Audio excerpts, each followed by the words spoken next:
Now off on to our fan favorites, shout outs and rants. Mr. Kelly, Ms. Woody, Karen Moore batting third, Jonathan Marks, cleanup, Jay Rosen, and I'll follow up. Matt, you got a shout out or rant for us today? I do have a shout out, Tom. As much as I would like to rant about a bunch of things, it occurred to me that in our last podcast 2 weeks ago, I was about the sudden news of the death of Alexei Navalny, the Russian dissident who died under mysterious circumstances in a Moscow prison or in a Russian prison. We all know that really Vladimir Putin had him killed. As we are recording this, earlier today was the funeral for Alexei Navalny. And so I'm going to shout out to the many thousands of Russians who turned out to pay honor and a debt of gratitude to Mr. Navalny. You can see the video of it all over the internet. It's all over Twitter, where I've been looking at it.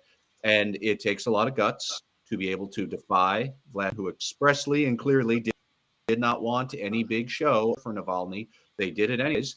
And I think there's a certain irony before Navalny killed. All of the people who supported him were probably quietly sitting there alone thinking, I agree with him and I don't like him, but I'm just alone. They're all together now, and now they know they are not alone. And now they know Putin is not popular, and we can all see it, and they've all seen it.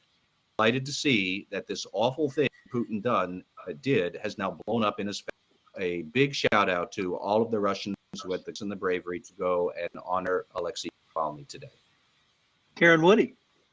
That's hard to follow. I agree entirely with Matt on that one. That's great. I also have a shout out. I'm always usually more pro shout out. This one is actually not related to any entertainment, except actually in some ways it is entertainment, but it's not a TV show this time. My shout out is to the wonderful Caitlin Clark, who is going to make incredible waves in professional basketball career next year.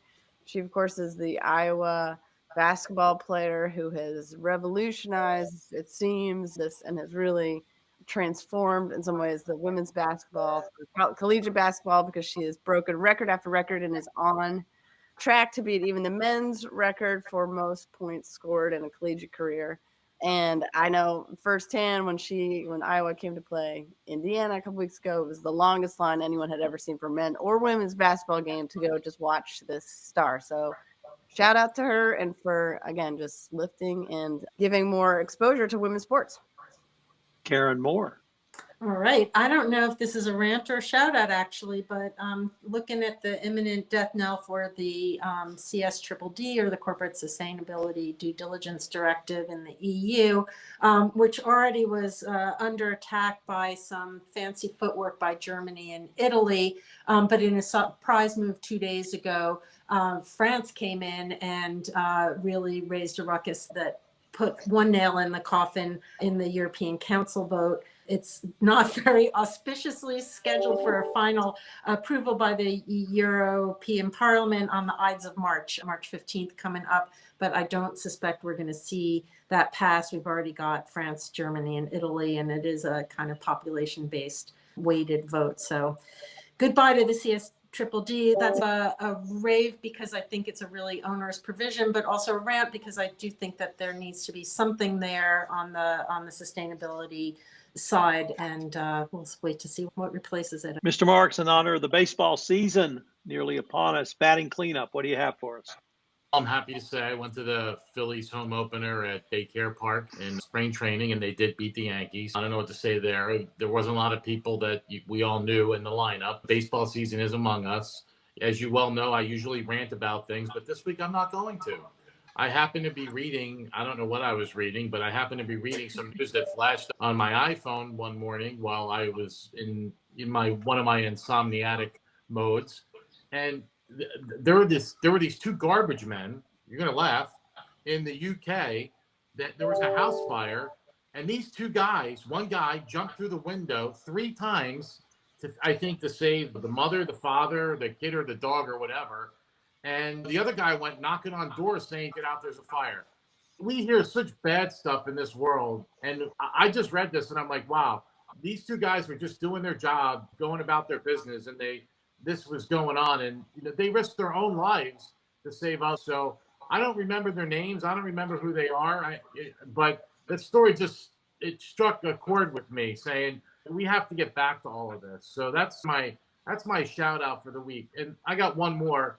It's a little bit self-serving, so I appreciate you bearing with me. I want to shout out to West Virginia University and Dr. Dick Riley for hiring me to teach forensic accounting and fraud in their master's program.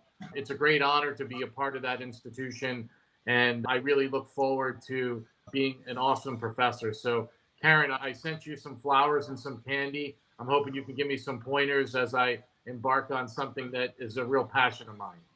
Yep, have fun grading papers. It takes longer than you think. Mr. Rosen.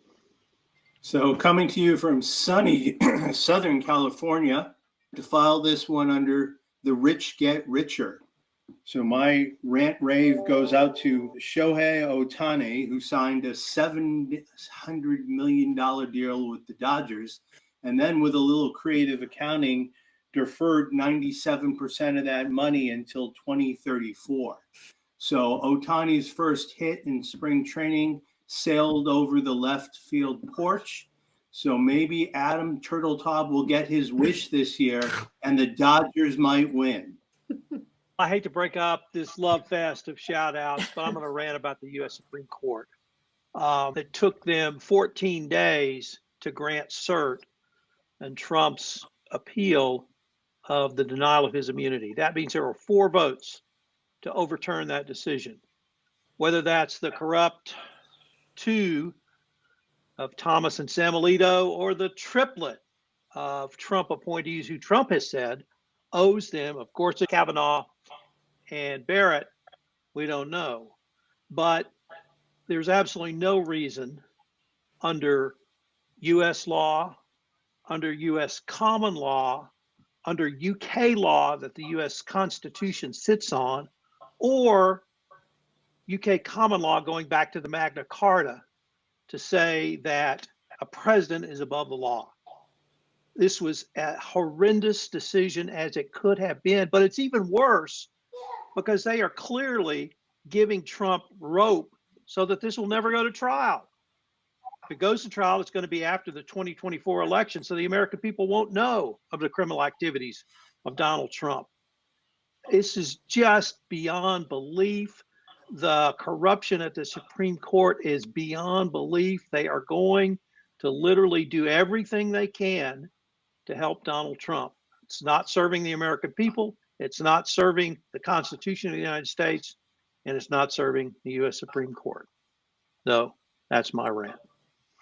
So I didn't blow a gasket. I thought I would, but I didn't. So that's good. All right, guys, this was great. I can't wait till we come up with when we're together again. And Karen Moore, special shout out. Thanks for joining us. This is Tom Fox again. Thank you so much for listening to this episode of Everything Compliance, Shout Outs and Rants. If you've enjoyed this episode, I hope you'll subscribe, rate, and review wherever great podcasts are listened to. Everything Compliance, Shout Outs and Rants is a production of the Compliance Podcast Network. If you'd like to listen to the entire Everything Compliance podcast, it posts on Thursday, March 7th. We look forward to visiting with you again.